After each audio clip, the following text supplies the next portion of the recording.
ቢስሚላህ አልሐምዱሊላህ ረብል ዓለሚን ወሰላቱ ወሰላሙ ዐላ ረሱሊላህ ሰለላሁ ዐለይሂ ወሰለም።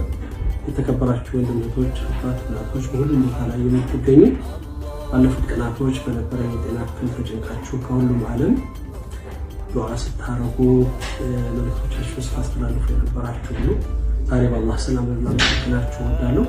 አልሐምዱሊላህ ሆስፒታል ወጥቼ ዛሬ በተሻለ ጤንነት ላይ እገኛለሁ። ሁላችሁንም እንግዲህ ስለ ጭንቀታችሁ፣ ስለ ዱዓችሁ፣ ስላደረጋችሁት ነገር ሁሉ አላህ የተሻለ ነገርን የተሻለ ደረጃ እንዲሰጣችሁ።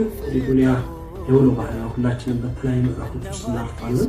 ከመሰበር ከማዘን ከክፉ ነገሮች ሁሉ በእናንተም ቤተሰቦቻችሁ ላይ አላህ እንዲያደርስ አላህ ይጠብቃችሁ። መልካሙን ነገር ሁሉ አስባለሁ፣ ዱዓ አደርጋለሁ።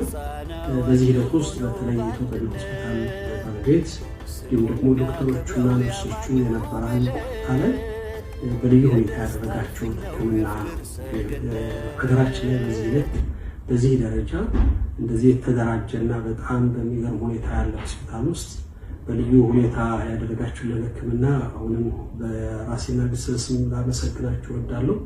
ለእኔ ትልቅ ትምህርት ያየሁበትና በጣም የሚገርም ነገር ያገኘሁበት ነበር።